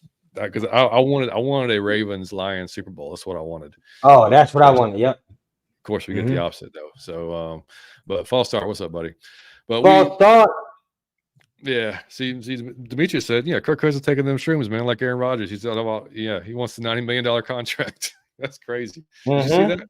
$90 million. I'm not paying $90 million for freaking Kirk Cousins. That is not going to work, man. Hey, but bro, anyway, guys, he's out of his mind for doing that, especially when he just got hurt. Yeah, exactly. All right, fellas and ladies, we have been here for an hour and a half, and we were going to do a game, but it's been an hour and a half, so we need to close this thing down. So, yeah, we'll do it next time. We'll do it. We do play games on the show for everybody's new, but we don't want to keep you for 2 hours. So, right, yeah, we do play stuff at the end of the show, but we will skip it tonight, and so that you guys can go eat or something. Well, you want to do one question for I was wondering? You want to do one? We'll do one. We'll do one. Right, we'll do one. Go ahead, buddy. So let's go, Johnny Yates. You kick it off, John, because I haven't thought of anything. I have no. All right, buddy. So I was wondering, is there a style that you rocked back in the day that you wish would come back, or you would just think would be hilarious that it came back if it was? Like it could be anything. You could have been in elementary school, middle school, whatever. Hey dog, I'm gonna tell you this. When I was in like the 8th grade, I had a bush out the hair. Like my hair, it was out of these. So can you imagine how long my hair? Yeah. So here's what y'all gotta see about the hair. You see how my hair is long? It was probably 3 times this. It was hanging down to my knee. It was getting in my food. When I get in the shower, I couldn't sleep. It was doing too much. So that's why it's here now. But when it was out, it's like a globe bush, and I wish I could rock that now. Just sometimes I wish I could take the dress out and just rock the globe bush just once in the blue. So I do wish, because I like that on girls. When I see a girl with the bush, I was like, ooh, so I just want to see how that would look on me, because I haven't seen it since a child. So I would say the bush, man. How about you? So the reason I thought about this is I was in Dick's the other day, and I saw, like, you remember the windsuits? You walk. Oh man, that's hilarious. Dude, like I was probably, I don't know if it was like 3rd grade, 4th grade. Like I had the full on windsuit, the fucking turtleneck, the turtleneck underneath the jacket. You like, dude? Like I would love to see those come back. I love to see folks that's hilarious. Like in the freaking grocery store, just like walking by. Like, dude, I think, and I saw one. Like it's like a couple of days. I was like, no way is this coming back, dude. But that shit would be hilarious. Jordan said, hey, I appreciate you, Jordan, man. Have a good one, dude. I appreciate. She said, you act like we don't want to stay for 2. I appreciate you. So, John, I have one for you. Jabot James, he from New Orleans. Dog. So I do have one for you, John. Nice show, Jake, Mike, and John. I need a guitar. I told you I'm gonna get John to Right. play more and more. Baby Fat Fubu and Fat Farm Snickers. That you went old style for real. So John, I do have one for you. I was wondering this, John. Yep. If it's past 10 o'clock at night Hmm. and you have to eat something, but you're not trying to go straight to from your diet, you don't want no junk food.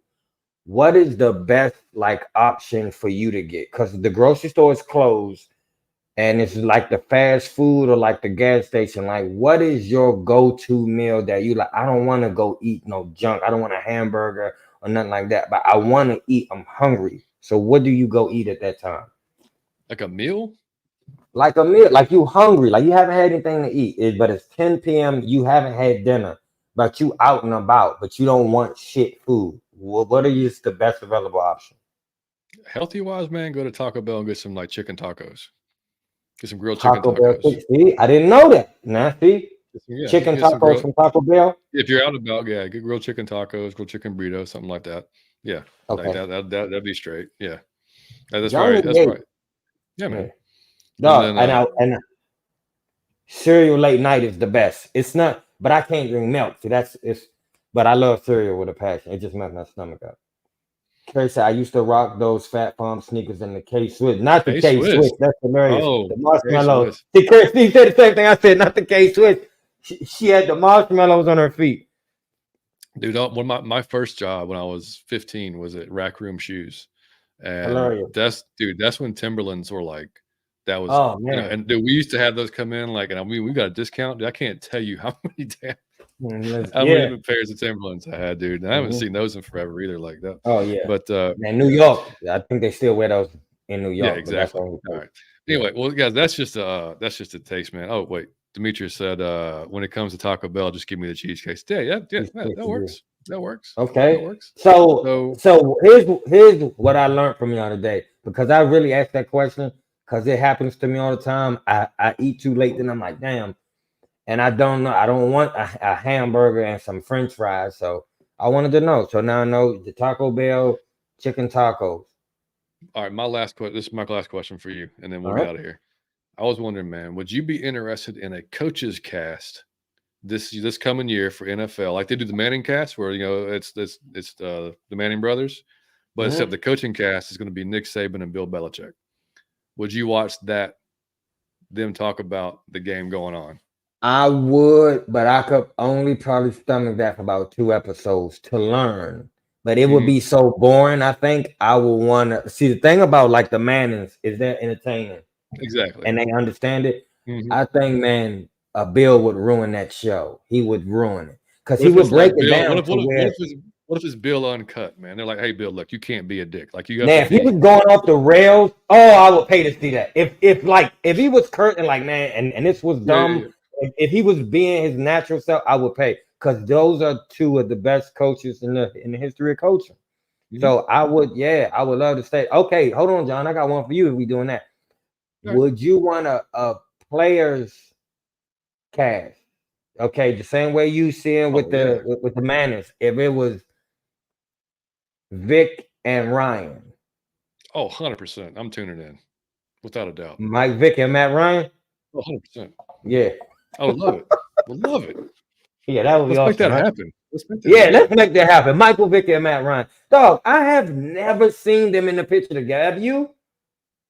No. Have you ever seen them together? I've never seen them together.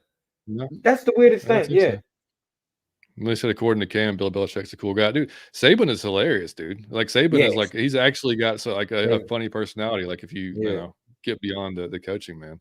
Bill stays grumpy. Like he seemed like he grumpy, but if he was cutting loose, I would love. So low that I would love it. I would love to see. Me too, dude. I'd watch both. I would watch the coaches cast. I think that'd be fascinating, man. To hear those two guys talk about football for the entire game. I know it'd be kind of monotone and whatever, but it was still. I mean, it would be interesting as hell. Yeah.